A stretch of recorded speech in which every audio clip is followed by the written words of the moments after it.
Jehu, were both of those songs on purpose? Good job. Very good job. Boy, as we were singing both of his songs tonight, I just kept thinking, boy, that hits the lesson, that hits the lesson, that one hits the lesson. And that's why it's important to pay attention to the lyrics instead of just listening to how beautiful the music is. And I'll admit the music was very beautiful tonight. I appreciate you being here tonight, especially if you're a visitor.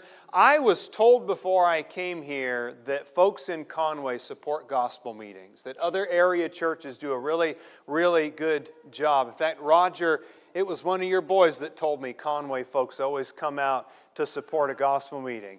There's Perry's here, for example. There's a Perry sighting. So I appreciate you being here tonight. I don't know if you're just curious about who's this random guy from Memphis who I heard might actually be from out in the West Coast. Yes, I was born and raised in Portland, Oregon. There are a few Christians out on the West Coast, believe it or not. And some of us even figured out how to get up and preach.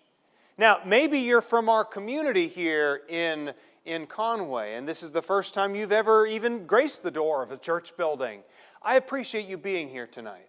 It means a lot that you came and spent part of your Tuesday night here to come and listen to me and to open up God's Word. If you don't have a Bible, just ask anybody next to you, and I'm sure that they'll gladly give you a Bible to help you follow along. If you're curious about the things you study and hear tonight and you want to learn more, I know that anybody from the Prince Street Church of Christ would love to sit down and have a Bible study with you. So please, just reach out and ask somebody. And I hope that our lesson tonight and the rest of our lessons this week will spur on that curiosity to learn more and to grow and to mature. That is, after all, the series that we're going through is Seeking God in the Deep End.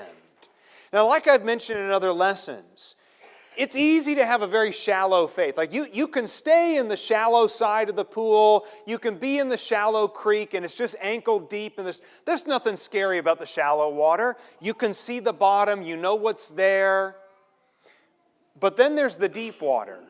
And it's a little darker, it's a little more mysterious, it's a little bit more intimidating. That's where God is found. God is not a shallow God.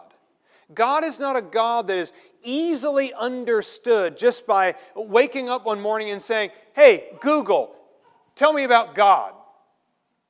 There is no easy path to understanding a being who is unsearchable and inscrutable and unknowable, whose ways go beyond time, who exists in eternity. And if you want to know God, strive to enter by the narrow door. Ask hard questions. Put the time in to study and meditate and pray on God's Word. Put that effort in, and there will be an incredible spiritual reward for you when you seek God in the deep water. So tonight, I want to talk about a very difficult subject. And I've said it before in other lessons. This is one of those questions that our kids are asking. Your teenagers want to know about this. Your college-age kids want to know about this. Maybe even you've been sitting on this question for a long time, not quite sure what you think about it either. I want to talk about God and natural disasters and other things that go along with that. Natural evil such as viruses and diseases, earthquakes and hurricanes. And how can a good and loving God sit by and let so much calamity happen to people here on earth who He claims to love so very, very much? Let's start with this idea that God is the Creator. Now, this goes back to one of our lessons on Sunday at the 10 o'clock hour during the Bible class hour. We talked about God being the Creator as well as the Redeemer of these things that we see around us. And I want to go back to the idea of God being the Creator. Scripture consistently credits God for the creation of all things. From the very beginning, Genesis chapter 1 points to God as the originator of everything that we see, of the matter that surrounds us, and of life itself that we have been given, life that's been breathed into us. Other passages as well, the Psalms a number of times up there on the screen, and you can write those down and study them. But the Psalms also consistently point to God as being the Creator of what we see on the earth and in the sky and in the heavens above us. He is the Creator. Not only that, but Jesus, the Son, is credited as being a co-equal, co-creator with the Father. Several New Testament passages point this out. Go to Colossians chapter 1, for example. And in Colossians chapter 1, verses 16 and 17, speaking of Jesus Christ, for by Him, that's Jesus, by Him, all things were created, both in the heavens and on the earth, visible and invisible, whether thrones or dominions or rulers or authorities. All things have been created by Him and for Him, and He is before all things, and in Him all things hold together. And of course, in an amazing statement in John chapter 1, verse 1, which is an echo of Genesis chapter 1, verse 1, in the beginning was the Word, and the Word was with God, and the Word was God, and that very Word became flesh and dwelt among us. And who do you think the Word is? It is Jesus. Jesus is the co-creator, co-creator and co-equal God along with the Father. It was by His unlimited power and wisdom that all things hold together and are under His command. God can command the sun to stand still if He needs the sunlight to win a battle. God can call hailstones from the sky at His aid. God, with a word, can calm the storm on the Sea of Galilee. He clearly controls wildlife, that there were plagues in Egypt, locusts and flies and frogs obeyed His bidding. Quail came from the four corners of the earth and descended upon the Israelites when they asked for meat. And then there's the whirlwind of Job 38.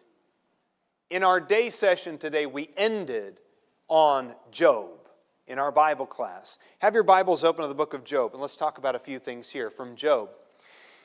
Job has gone through what can only be described as the worst stretch of misfortune in all of human history. And there's no denying it either. Like, in a single day, his family was destroyed, his business was ruined, his possessions were taken, everything was lost, and on top of all of that, his body is sick and covered in boils, and his wife resents him and tells him, "You know what, Job? Why don't you just go ahead and curse God and die finally?" That's a really, really rough stretch of misfortune, the worst in human history. And the rest of the book, really the great bulk of the book, is this exchange between Job and these three friends that they start off as comforters and they sit in silence and grieve with him. But the moment they open their mouths, everything falls apart. And he's debating his three friends on what is really the cause of all this. What's the cause of my misfortune? If it's God, then why is He doing it to me? Well, clearly it was God, and you committed some kind of great sin. He's punishing you for it. And finally, God in chapter 38 comes in the whirlwind. And let your imagination be overwhelmed by whatever that must have looked like. I think our imaginations probably don't do it justice when the God of this universe appears in the whirlwind. And from chapter 38 onward, for several chapters, God puts everybody in their place. Were you there when the foundations of the earth were laid? Are you there at the top of every mountain? Are you there in the sky with the birds that soar above the earth? Are you there in the bottom of the ocean with the great beasts, many of which, even in the 21st century, we have yet to discover? There's stuff at the bottom of the ocean that's been there for thousands of years, and we don't even know about it yet. That's the Creator with whom we have to do. Just bear that in mind. A God who can just create things because He felt like creating them. Stuff that you and I are never even going to see. And clearly, from this whirlwind experience, Job is supposed to learn, along with his three friends, that God controls everything. He is all-powerful. That the wind and the weather obey Him. He has control over the sea. He has control over the light and the darkness, the ocean springs, the stars, complete knowledge of the animals. And Job, very bluntly, feels challenged by all of this. And that's okay, we're supposed to.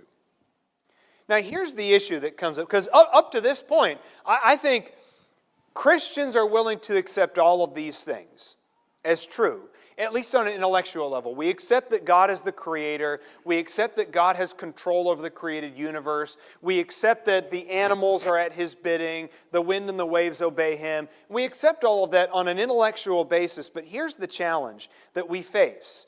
That some of us, and many of our unbelieving friends and family members really struggle with. Here's the challenge. If all of this is true, and it is, by the way, so don't mistake me here. But if all of this is true, and God does have all of this power, and He is the ruler over the earth, the sky, and the sea, and everything in it, if He can control the weather, and He can control natural disasters, and disease, and drought, and wild animals, then why doesn't He? Because if you watch the Weather Channel for like 5 minutes, it kind of feels like it's pretty much just chaos out there. Meteorologically, it's the Wild West out there on Earth. And like Hawaii is on fire right now, and there's mudslides in Chile, and there's earthquakes in Turkey, and it just is like, is there anybody out there with their hand on the steering wheel of this thing? Because it kind of feels like planet Earth's just sort of running off the rails at this point. It's just polar ice caps are melting. If God can control it, why doesn't He? Where is God in the whirlwind?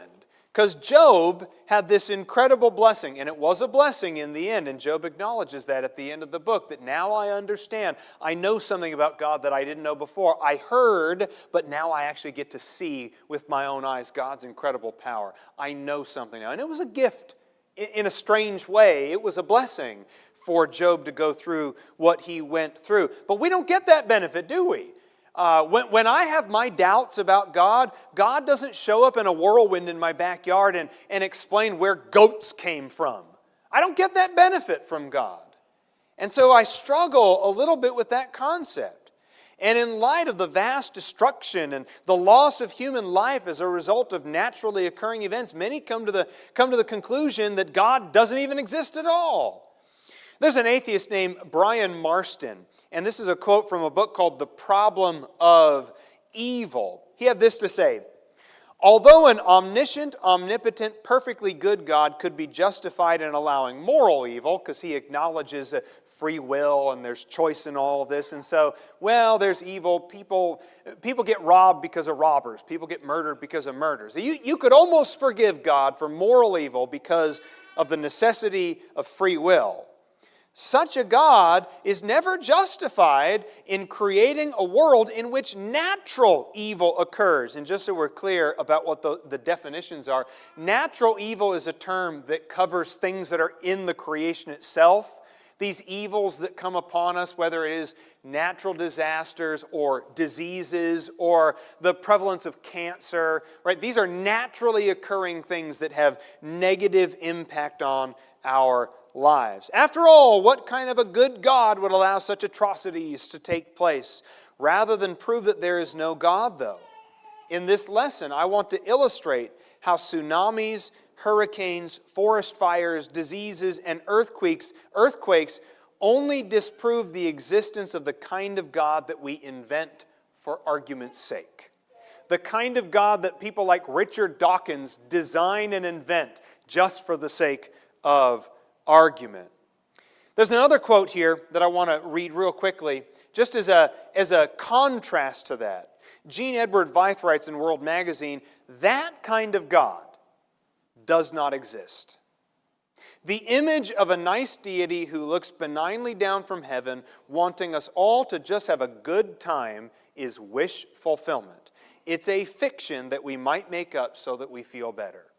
I don't know if this is a revolutionary idea for you, but I'm going to tell you something, and it may come as a shock.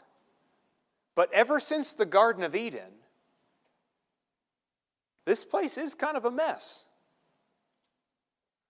And it is not God's intention for us to live here in this way, in these human bodies, under these conditions, separated from Him forever. I know that makes us uncomfortable because we kind of like some stuff here. At dinner tonight, we were talking about how beautiful the weather was. Like when you get that day in August where you're like, is it like 78 degrees outside? Roger said that he went to his garage and he just put his hands on his golf clubs just to reassure them that soon, darling, soon. But you get used to your bodies. Like once you figure out learning how to walk and talk and getting potty trained, you start to be like, hey, you know what? I kind of like this thing. It can do a lot of stuff. This is pretty neat. And take away like the occasional hurricane in Florida is awfully nice. Take away the occasional tornado. Arkansas is a beautiful state. It's the natural state after all. I love Arkansas, by the way. I think Arkansas is one of the great underrated states in the Union. So I should be clear about that. I love Arkansas. But there are things about this life that we're like, this is awfully nice. I'm telling you, though, this is not heaven. This body is not the glorified body that I'm being promised in 1 Corinthians 15. And if you believe that God's main goal is to make your life on earth comfortable and safe and secure and insulated from disease and natural disasters, and that is God's main concern every waking hour of the day is, I've got to make sure that Ryan doesn't stub his toe today. If you believe that that is God, you believe in the wrong God. It's a wish fulfillment God who does not exist. Does not exist. And that's a real challenge for us, isn't it? Because I would find that wish fulfillment God very, very reassuring. Why is there so much suffering here on earth then? Why is there just so much pain and so much suffering? Obviously, moral evil has its own conversation, and that's for another day. Talking about murder, rape, stealing, pillaging, conquering, whatever moral evil you want to talk about. Those are not the same things as natural evil, meteorological disasters, diseases, and other naturally occurring painful and negative experiences. After all, we can punish an evildoer for his crimes, but you can't punish the clouds for bringing hail down on your precious car. It is much easier to keep the blame where it belongs when it comes to moral evil. But we all suffer, and rather indiscriminately at times when it comes to natural evil. And this seems at first to be rather incongruous with our belief in a benevolent and loving and fair and just God who seems to reward the righteous and punish the wicked. Isn't that what we're told in the Scriptures? That God will take care of the righteous and God will punish the wicked? We need to remember, though, as I already alluded to, that God created this universe with some inviolable natural laws that actually make our existence possible. One writer put it really well in an article called "Where is God When Bad Things Happen? Why Natural Evil Must Exist." This is from godandscience.org. The writer said, "I am convinced that the majority of people who make the claim that natural evil must be eliminated by God have not considered the implications of their ideas on the way that the world would operate if they were in charge of the earth's design. Are these quote-unquote natural evils really gratuitous? Or do they actually serve important functions in Earth's designs?" And I think that's a very good question to ask. Like, when you look at tornadoes, I get that tornadoes are very, they range from the inconvenient to the absolutely traumatic. And so we don't want to make light of that at all, but like the conditions that create tornadoes, aren't those like, at their core, actually good things? The reasons why earthquakes exist, which we'll get to in a few minutes, is they're actually good things that are part of the creation, that are part of the design. I mean, let's just say for the sake of argument, let's say you were the God of the universe, and I could have done it better. That's what we always say, right? Well, if I was God, I would not have made mosquitoes. I would not have made chiggers. You think that I'm being quaint by being like, oh, he's talking all Arkansas to us to make friends with the audience. I hate chiggers. I have had chiggers twice in my life, and both times it was in Arkansas. So you see, I got you on both ends of it. Beautiful, underrated state with a lot of natural wonders. Chiggers. I don't know where I was going with it. I just felt like I had to get that off my chest. But we say, I could have done it better. If I was God, you know what? If I was God, I would not have made a world with hurricanes. Really? So what would that have looked like? Would you have just like taken away all the wind altogether? Because we kind of need wind to survive. Whether it's pollinating plants or bringing rain to places or the movement of subatomic things, cellular things, molecular life forms, like we actually need wind on Earth in order to survive. Take the wind away and yeah, you lose the hurricanes. Woohoo, great. But you'll also be dead, like really, really, really soon. Flooding. Oh, I hate floods. Floods are awful. Like, okay, I get that. But let's play that out then. To get rid of the floods, what do you got to do? Well, you got to get rid of the rain. I don't really think we want to get rid of the rain, do we? Well, I got you on viruses.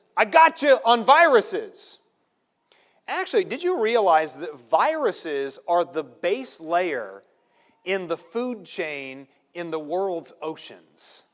And that without viruses, really, you could make the argument very plausibly that without viruses, all the other living things on Earth would eventually die. You remove the base layer of a food chain, and what happens to everything else above it? Same thing with bacteria. Same thing with germs. Oh, I'd get rid of germs. If I were God, I wouldn't have made germs. Like, really? I know we've got doctors and nurses and nurse practitioners here in this very audience tonight. Like, just to play that out as a doctor, just play that out. What would really happen if just all of a sudden there was no bacteria on planet Earth? No viruses on planet Earth. No germs on planet Earth. Life would cease to exist as we know it.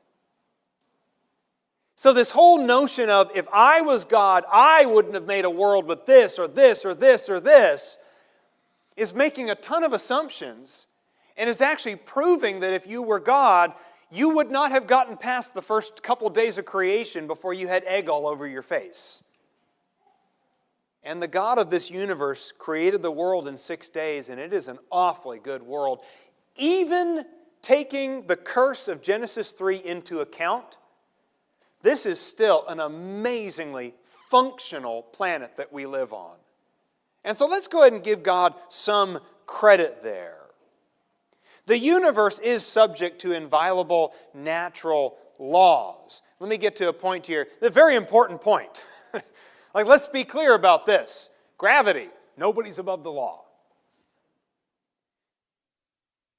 The universe He created had to allow for the existence of sentient creatures made in His spiritual and emotional image. Genesis 1 verse 27. Psalm 8 verses 3 through 9 talks about mankind and what is man that you've crowned him with such honor. These sentient creatures must have the freedom to make moral choices and to live with those consequences. Deuteronomy chapter 30. Make your choice today.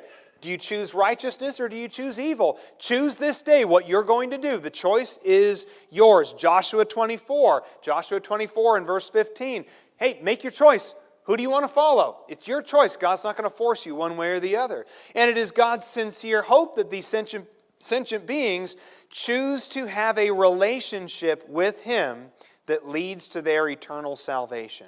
But this also means that God created a universe where pain could exist.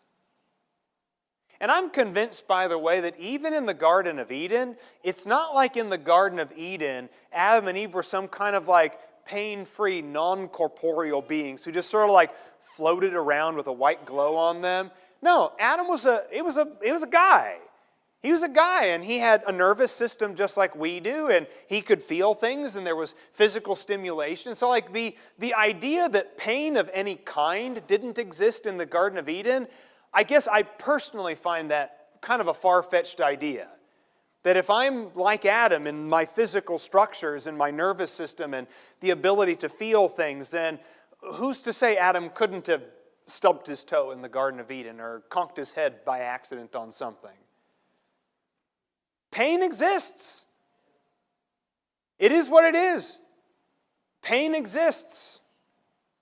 And the conditions for pain to exist also exist.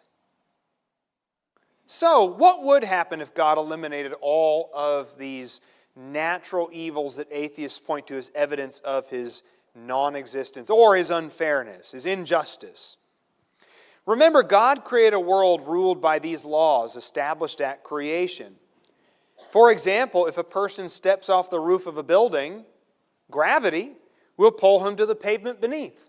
Gravity existed in the Garden of Eden. Gravity exists today.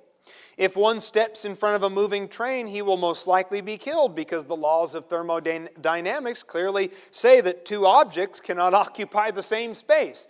And if the argument is between you and the moving locomotive, you'll guess which object is going to win that space.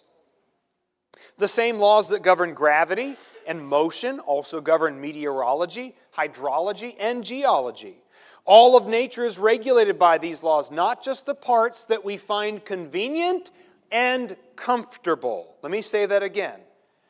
All of nature is regulated by these natural laws, not just the parts that we find convenient or comfortable. And so by eliminating the conditions that result in situations we deem to be evil, painful, or negative, God would also be eliminating the conditions that result in situations that we find pleasant and beneficial. In a physical world, in a book called The Roots of Evil by Norman Geisler, in a physical world where there is water for boating and swimming, some people will drown. If there are mountains to climb, there must also be valleys into which one may fall. If there are cars to drive, collisions can also occur.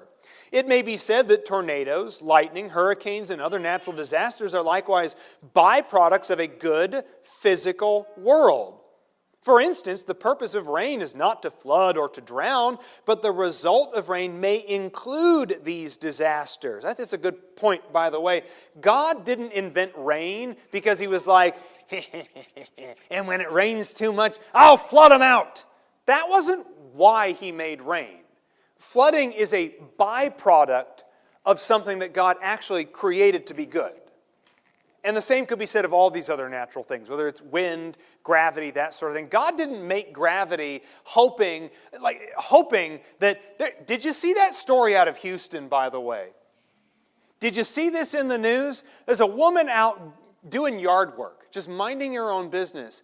And out of nowhere, a snake falls from the sky and wraps around her arm and starts lunging at her face. And only because she had glasses on, there was venom all over her glasses. He kept lunging at her eyes. And if that wasn't bad enough, a hawk comes and wants the snake. Because what was happening was a hawk had grabbed a snake and was up in the sky, and then the snake wriggled its way free and fell on this poor woman. This poor woman has a snake wrapped around her arm and a hawk clawing at her face because the hawk is like, that was my snake, you'll give it right back. And all the while, her husband is inside. He's completely clueless. He doesn't hear her screaming and zigzagging around the yard until all is said and done. He comes outside and says, "What happened to you?" That is a true story. It was in the New York Times. But the natural laws that God created to allow us to produce fire and harness it also allows for the destruction of forests because of wildfires. Laws that make it possible to have things constructive to human life also introduce the possibility of things being destructive to human life. And how can it be otherwise? It would actually show a great lack of benevolence on God's part to deny us natural blessings like fire and wind, rain, and geothermal energy just because you might accidentally get hurt by one of those things. I think I'll take my chances given all the benefits that we have from all of these things. Remember, in Matthew chapter 5, verse 45, God causes His sun to rise on the evil and the good. He sends rain on the righteous and the unrighteous, both good and bad.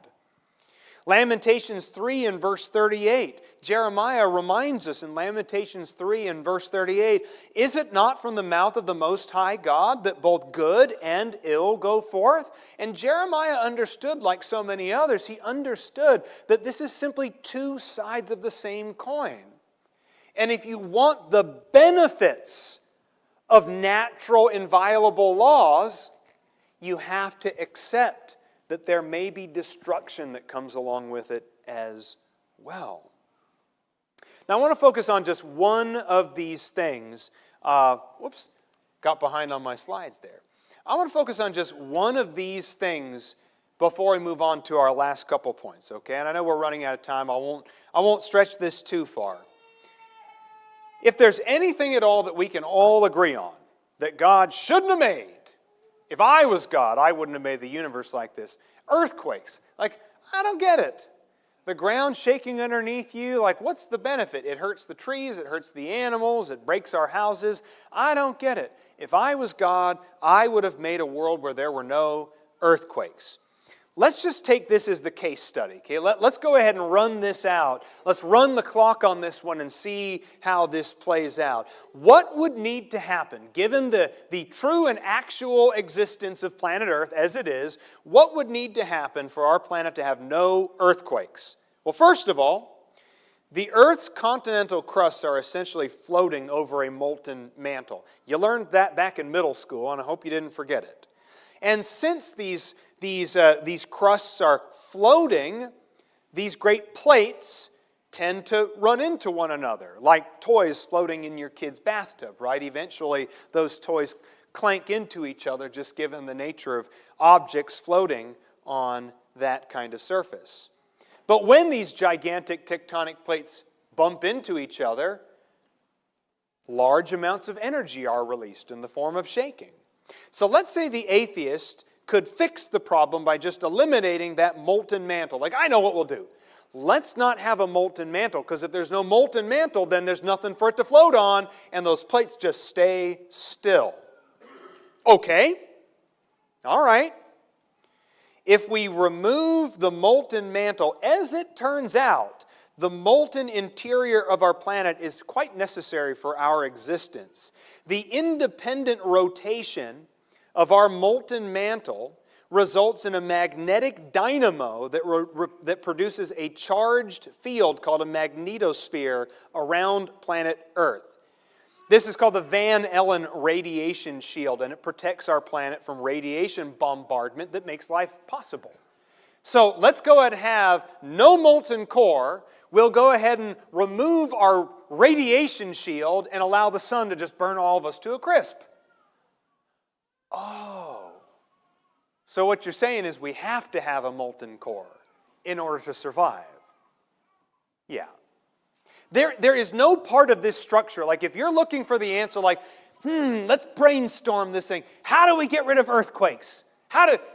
Everything that you touch in the process of earthquakes, every adjustment that you try to make, that you try to tinker with, everywhere you go, like, well, I'll remove this, or I'll stop this, or we'll take this out of the equation. In the end, you get to the same result. And it's pretty much life ceases to exist as we know it. Like, everything. Take one part of that equation out, and life ceases to exist as we know it. Well, what if we just eliminate the radiation that is bombarding our planet? Well, once again, life could not exist because the radiation is in large part the result of nuclear fusion, the process by which stars produce heat and light. And so take a wild guess what would happen if the star in our solar system stopped producing heat and light. We need radiation. We need earthquakes. Well, we need the conditions of those things to survive. The same thing can be said of floods that bring needed minerals to the land, making it more fertile. Lightning, which results in the splitting of molecular nitrogen and oxygen that, when combined to form nitric oxide, which is a necessary component of life that is chemically unavailable virtually in all life, or that is chemically unavailable to virtually all life forms. And without lightning, we do not get that. Forest fires, hurricanes, and even bacteria, which actually helps in metabolism and vitamin production. Take any of these things away, and what are we left with? Life ceases to exist as we know it. Well, do we read too much into these acts of God? Like even the meteorologists will kind of accidentally admit that these are acts of God. They say, these are acts of God situations, or your insurance agent has something built in the policy about acts of God and we're not liable for those things. One writer sees an irony in the common attitude toward disasters. Philip Yancey said in Disappointment with God, "It is distressing that natural disasters are often termed acts of God, while no credit is given to God for years, decades, or even centuries of quite nice weather or peaceful weather. God created the whole universe and the laws of nature. Most natural disasters are a result of these laws at work. Hurricanes, typhoons, and tornadoes are the results of divergent weather patterns colliding. Earthquakes are the results of the Earth's plate structure shifting. A tsunami is caused by an underwater earthquake. If we blame God for earthquakes, why are we so slow to give God credit for all of the hundreds and hundreds and hundreds of pleasant, sunny days that are in between the earthquakes, or the hundreds and hundreds of days of good crops and good production, or any other naturally occurring blessing? This planet is made by its Creator to function in a somewhat fluid manner. It is subject to fits of unrest and turmoil, which are nevertheless beneficial and created by the designer. We read Romans chapter 8. I believe it was on Sunday when we talked about Romans chapter 8. But there's a hint there that Paul gives in Romans 8, 19 through 22, where he talks about how the anxious longing of the creation waits eagerly for the revealing of the sons of God. The creation was subjected to futility, and the whole creation groans and suffers the pains of childbirth together until now. We're all in this together, is basically what that's saying. We are waiting for our glorification and revelation. And so is the world. The world is waiting for its release from this pain, this drudgery. It's waiting for its release. We're all in this together. Jesus himself warns about reading too much into natural disasters. In Matthew chapter 24, he talks all about these natural disasters, these signs that you see that scare other people. And he says in Matthew chapter 24, 6 through 8, "And you'll hear of wars and rumors of wars, but see that you're not frightened, for those things must take place. And that is not yet the end. And in various places there will be famines and earthquakes, but all of these are merely the beginning of birth pangs." In a way, isn't Jesus kind of saying that when there's war and famine and earthquakes, that's just sort of like, that's just kind of life operating normally? Like, show me a time in human history when there weren't earthquakes, famines, and wars, and I'll be impressed with that. Jesus is saying, don't lose your faith because of war and famine and earthquake. Do not lose your composure because of those things. Those things have to happen. Those things must take place. Natural disasters and cataclysmic events, those things must take place. And your faith is not built upon pleasant sunny days. Your faith is not built upon a good harvest. Your faith is not built upon a full stomach and food in the pantry. Your faith is not built upon a beautiful scenery, a landscape, a yard, property. Your faith is not based on those things. Those things can be devastated. They can be taken away. They can be uprooted. They can be destroyed by fire. Our faith rests in something else. Something so much deeper. Jesus alludes to this later on in Luke chapter 13. Remember in Luke chapter 13, he talks about these two events, these kind of isolated events that are nevertheless tragic and cataclysmic in their own ways. And in Luke chapter 13, notice here, beginning in verse 2, what Jesus has to say here. Do you suppose that these Galileans were greater sinners than all other Galileans because they suffered this fate? I tell you no, but unless you repent, you will all likewise perish. Or in verse 4, do you suppose that those 18 on whom the tower in Siloam fell and killed them were worse culprits than all the men who live in Jerusalem? I tell you no, but unless you repent, you will all likewise perish. He's basically saying, you know what? Sometimes people die. Towers fall over. You know why towers fall over? Because of gravity. Gravity's pulling stuff down, and if you don't build a tower very well, eventually what happens? That tower falls over. Jesus says they weren't greater sinners just because they got caught up in some disaster, just because they got caught up in some accident that happened where a tower fell over onto them. But I'm warning you that there is a fate for everybody who does not repent. If you do not put your faith in God through His Son Jesus Christ, you will wish for the days when the tornado siren was the biggest of all your worries and your fears.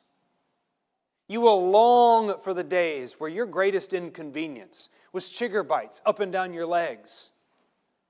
You will rue the day when you heard the gospel plan of salvation and delayed it for another time because you are right in the middle of a pleasant life, a comfortable life. I don't need to worry about God right now because the days are pleasant and long and I'm young and healthy and I have my whole life ahead of me. What do I have to worry about? What do I have to fear? You will rue the day that you wasted that opportunity.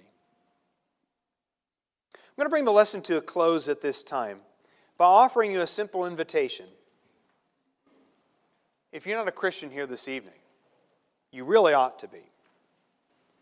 There is no assurance in anything else. You have no promises. You can get insurance policies, and you can save up for a rainy day, and you can fill your garage with like MREs and like a billion 9-volt batteries, and you're preparing for the doomsday along with all the other preppers. I'm telling you, that is a waste of time if you don't have your soul right with God. He's the creator of the universe. And He is preparing us, molding and shaping us through these life experiences, even the bad life experiences, so that we can become glorified, resurrected beings in that afterlife, like 1 Corinthians 15 talks about. That's what I'm waiting for. That's what I'm longing for.